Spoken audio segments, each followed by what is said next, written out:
Rebel Wolves just released 28 minutes of brand new Dawnwalker gameplay. Now, the official name of the game is The Blood of Dawnwalker, but I prefer saying Dawnwalker. I think it sounds better, it's cleaner, it's simpler.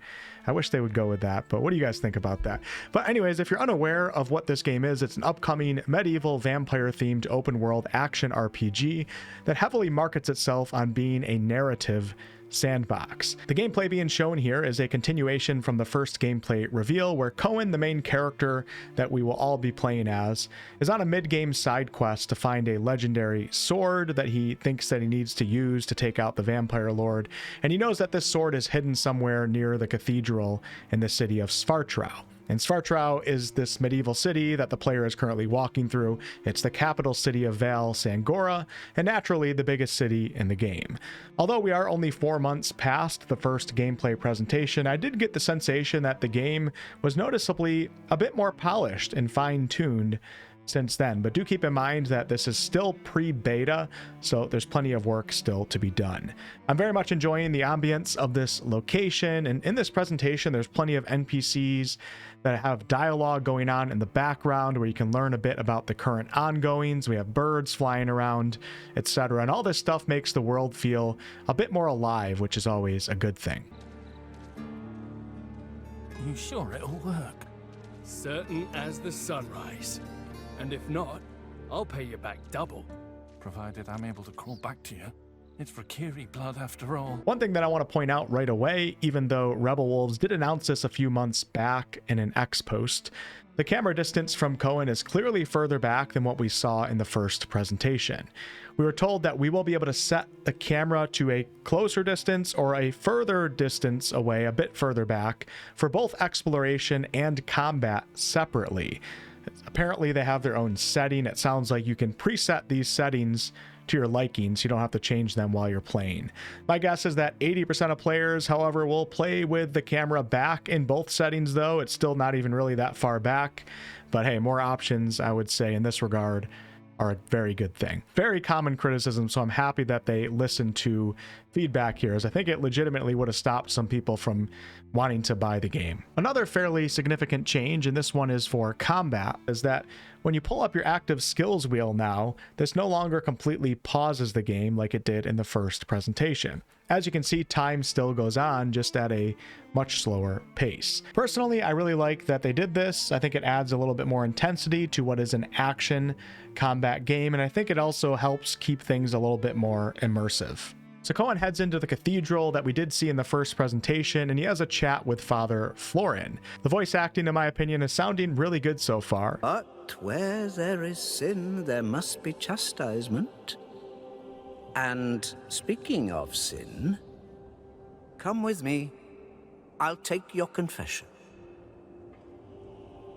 Thank you, but I have no need for confession. Although it does seem like some of the lip syncing and the animations here need a bit more work. I hope that they do work on that, as it does take away from the quality voice acting and visuals. It still doesn't seem like there are a ton of dialogue choices in this game, but it's also not really the end of the world, as I think the sandbox narrative statement about this game is more so referring to how you choose to handle quests in the story, such as doing a quest in the daytime as human Cohen or nighttime as vampire Cohen, both of which offer very different experiences in terms of reaching your objective. In fact, we were shown part of this quest in its daytime version, where Cohen simply walks right into the cathedral, attends a blood mass, and then asks around trying to find information on where this legendary sword may be hidden, without of course revealing exactly what he's searching for. The deacon tells Cohen that he'll let him into the library to find more information if Cohen carries out the task of finding the missing cathedral caretaker.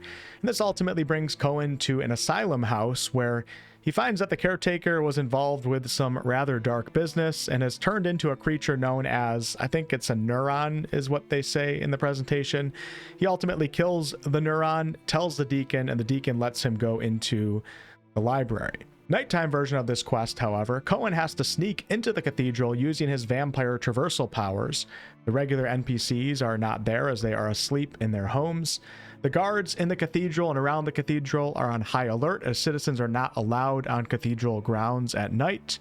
and Cohen even gets into a few bloody disputes.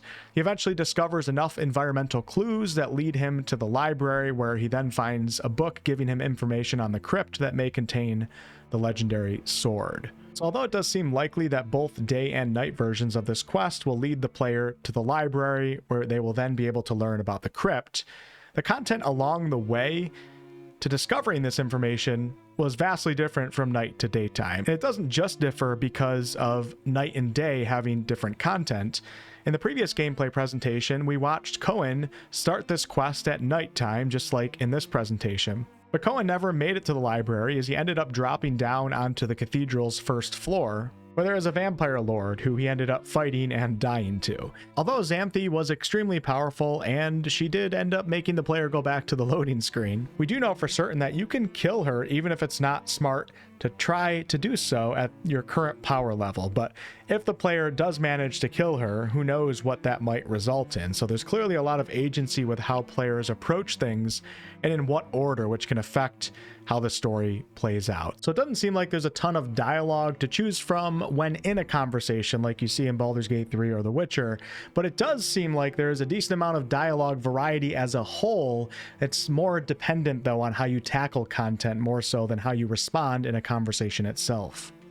Right here we got to witness Cohen using his focus mode to discover important things in the environment. Obviously very Witcher inspired. Hopefully using focus mode doesn't completely play the game for you like it does in The Witcher 3 at times.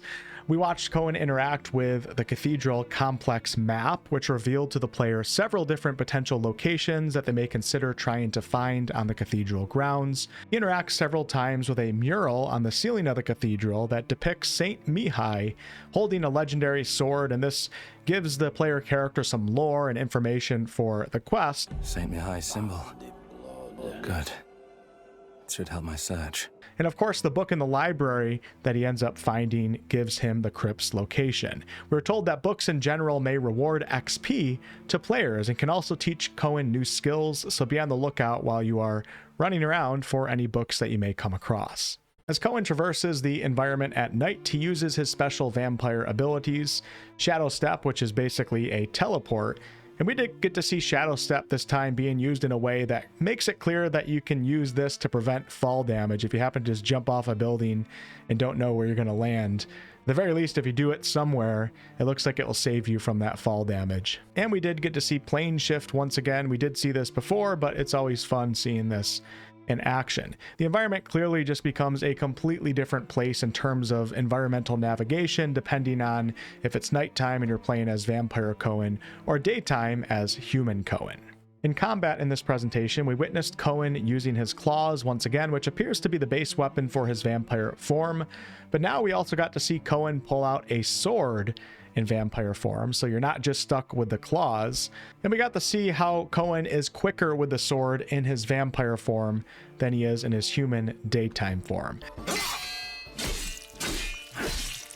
Do note though that human form Cohen cannot use the claws, but human Cohen does have access to and can learn certain types of special human magic that he can't use in vampire form.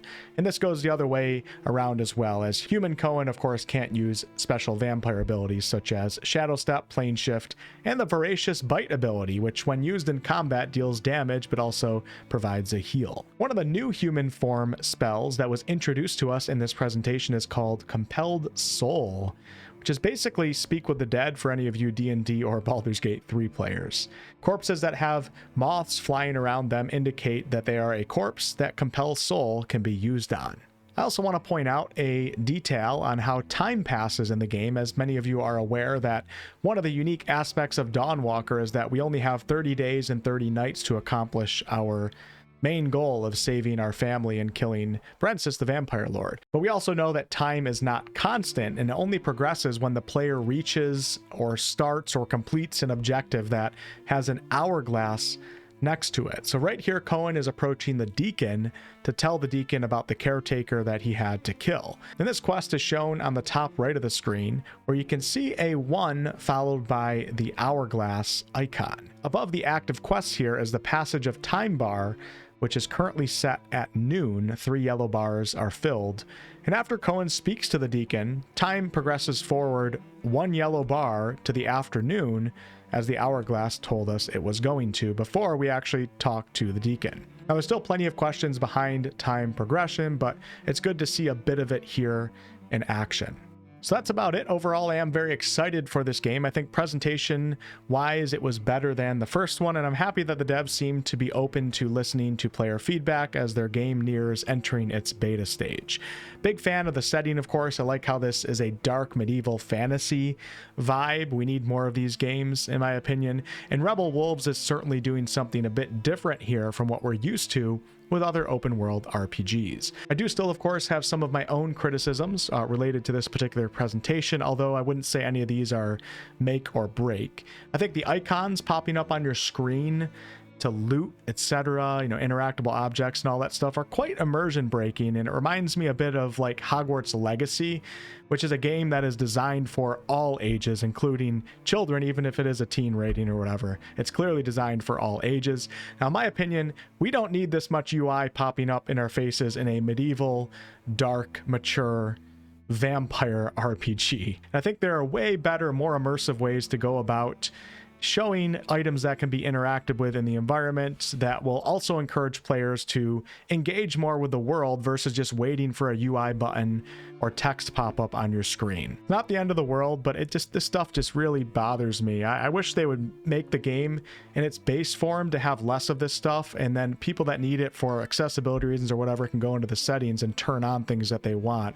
But I really think more game designers need to design games with engagement in mind versus just showing the player everything. It just, come on, let us discover some of this. Let us click on a bookshelf. We don't need something to pop up in our face every time. I do still think that combat needs some polish with animations, etc., but overall it looks pretty good. I'm not expecting, a 10 out of 10 combat system here. I just want it to be fun and unique, and I actually really appreciate the directional combat here, as I'm getting kind of sick of just spamming buttons like you do in most action RPGs these days, so I'm happy that they are doing something different here, a little bit Kingdom Come Deliverance like. And I do also hope that they continue touching up on the lip syncing and facial animations, as the voice acting and visuals overall are great, but they're kind of held back a bit by these clearly way lesser quality aspects. It doesn't have to be perfect, but at the very least get the lip syncing timing to look a little bit better. Thank you all so much for watching. Much more Dawnwalker content to come, as this is one of the games that I'm very much interested in. I'll probably even do some sort of lore series pre-launch if there ends up being enough lore material to go off of. Catch you all in the next one.